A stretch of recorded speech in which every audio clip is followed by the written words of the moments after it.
we're going to get started here, and I just want to introduce Andra Watkins, who's my resident expert when it comes to Project 2025. I was educated on the topic, had read it, knew about the dangers, but I didn't really know how bad. I mean, it's kind of like, okay, a Republican sort of platform and Heritage Foundation and whatnot, and my biggest red flag was like, and Trump's so lazy, he wants to just have someone present and like, here's a plan for you, and you just use all these things, you can take credit for it, and we'll just go from there. But I didn't know that also they had been doing this for a long time, and this is not just a one-off. So Andra Watkins, how are you doing today? If you like want to catch people up on who you are and what you do, that'd be great, just in case they're not aware. I write the Substack How Project 2025 Will Ruin Your Life. I've been writing it since January. I was probably the first person who wrote about it that called it a Christo-fascist manifesto to turn our government from a democracy into a Christian nationalist theocracy. So the way I've always written about it is from the perspective of Christian nationalism, growing up and being indoctrinated in Christian nationalism, leaving that life behind, but then picking up this brick of a book and seeing all that language that I was indoctrinated in sprinkled throughout it as part of Republican policy positions that they wanted to implement and have been implementing in red states already for a while. Right. So that's me. And some of the worst things about Project 2025 are the president would be a dictator. The Supreme Court's already made that possible with their immunity decision back in July. He would have no restraints into what he could do as president and get away with it. It would gut the federal government, which I think has been talked about extensively. I think everybody understands the danger to the federal government and to the people working within the government. It has a whole host of human health and human services positions that are horrible for all of society. They would obviously ban abortion nationwide. They would use the Comstock Act to do that. When they talk amongst themselves, they already say that abortion is outlawed nationwide because of Comstock. So they would just enforce that. They would ban gay marriage. They would ban being transgender. They would probably ban IVF and most forms of contraception, because on the far right in these groups, they don't say this in Project 2025, but on their websites, the birth control pill is an abortifacient to them. So since the Comstock Act outlaws the mailing of abortifacients, they would just call the birth control pill an abortifacient. And it's not hyperbole to say that. If you go to Students for Life's website, for example, you'll see them listing the birth control pill as an abortifacient. So it's not unreasonable to think that they would repeal a lot of progress that we've had societally. They also want to do away with the Department of Education. They want to make all education Christian nationalist indoctrination paid for by the taxpayer. And they would do the same thing with welfare and public assistance.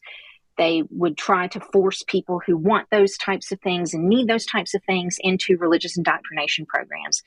If you're from the South of the U.S., you're probably already familiar with gospel missions and things like that, where you go in because you are unhoused and you get a bed and a meal. But at a gospel mission, you also have to read some Bible verses. You have to go to a chapel service. You have to have curfew, you can't date, you have all these things that you have to do as part of keeping your place. So welfare would become that, as well as avoiding jail time for certain offenses. In Texas, I covered something that they're already doing there for men who are picked up for soliciting prostitution. And so they'll let men go to this John school, which is really just Christian nationalist religious indoctrination, to avoid jail time, and they pay for it themselves, and it's hundreds or thousands of dollars. Right, and then, so go ahead.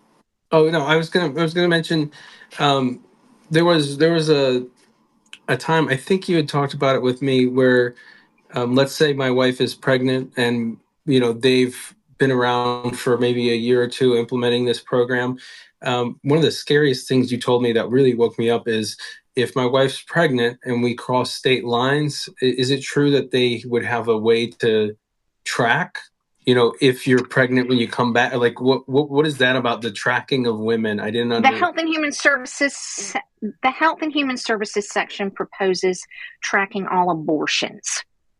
So, but to do that, they would have to track all pregnancies to a live birth. So, that's what they would have to do. And several red states have already tried to restrict women traveling out of state if they could be pregnant.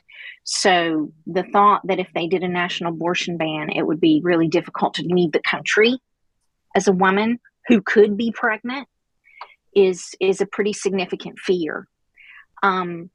Because they're Christian nationalists, they don't believe in sexual privacy.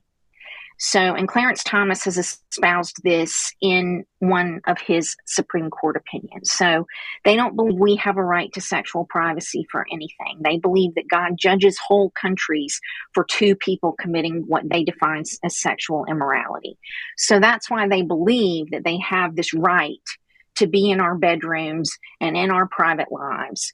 It's also why they want to ban all pornography as they define it, which is just about everything. Anything that would make Mike Johnson think about sex is pornography to them.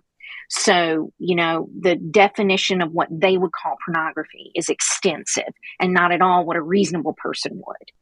So the impacts of that on our culture and entertainment, on our gaming, on film, on arts and museums, which we've already seen Ron DeSantis do this in Florida by pulling state funding for arts and cultural institutions in Florida because of objections to things that they were showing that were Christian nationalist objections of his. So it's already happening. It's not unreasonable to think that they would go that far nationwide. Right. And so if, let's say, we'll hope for the best and say Kamala wins tomorrow. That means that we beat Project 2025, right? Like it's over. We don't have to deal with it anymore. No more MAGA. Like, so like, how do we, in the continuation of this, how do we push back or like it will be something that continues to exist, probably gets worse, I would assume, Well, in red states, I live in South Carolina, we're already living in a Project 2025 world. If you live in a red state like Texas or Florida are especially bad already. They're much further down the road with this. And the Supreme Court is fully on board with it. Do we lose audio? Can you hear me? I think we may have lost audio. Can you hear me now? Now I sound like a Verizon ad. Did I lose audio? I hear you. 1 second, Andra. Audio is okay, so you can hear her. Okay.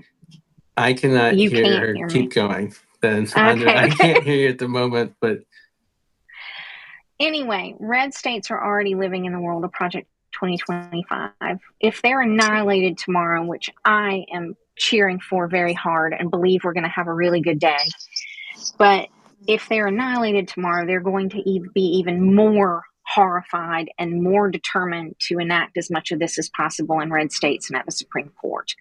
So we're not done with this tomorrow, even when we steamroll over it and beat them at the ballot box.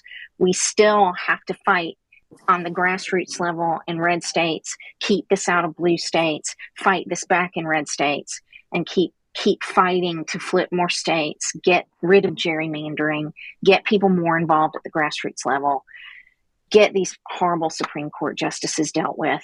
And so this isn't going to be over with tomorrow. If people want to find you online on your Substack, where do they do that so that people know? There'll be episode notes. There'll be a link in the episode notes for this. But where can people find you? My Substack is called How Project 2025 Will Ruin Your Life. The URL is Project 2025 is Theocracy, all one word, .substack.com. I'm probably going to change the name after the election, but that's what it's called right now. So. Well, we appreciate all your hard work. Because I'm not stopping writing about this after the election. Right. Like, if you had one thing to say about it that people may not know, or like, what would be your parting words to us before the election tomorrow? Maybe, someone's undecided and they're looking at this for whatever reason. Is there something you would say to them, or is there something you would warn people about before the election tomorrow if they haven't voted yet, just to make sure that they don't vote in line for Project 2025? Is there anything you'd say about that? There is no person watching this or listening to this that this Project 2025 will not negatively impact. And I've tried to explain to different groups of people how it will ruin their lives specifically. There's nobody that it will not negatively impact. So keep that in mind. Even if you think this won't impact me, there's somebody you care about that it will impact negatively. So vote for your freedom and vote for democracy. Vote to reject Project 2025. Aundra Watkins, thank you. I know you're on the road. I appreciate you. I just wanted to make sure we fit this in here before the election. Y'all can, we'll also re-air this in a post in a little bit. And I'm certain that we will have Aundra on again to talk to her further about, depending on the election outcome, what happens next and how we can fight against that. So Aundra Watkins, thank you for your patriotism, everything you've done, educating me and all the people on here about the dangers of Project 2025. I thank you very much. Thanks so much for elevating my work and letting more people know about it, Scott, and everything you do for democracy. You're awesome. Appreciate it. Tip of the hat to you. Cheers.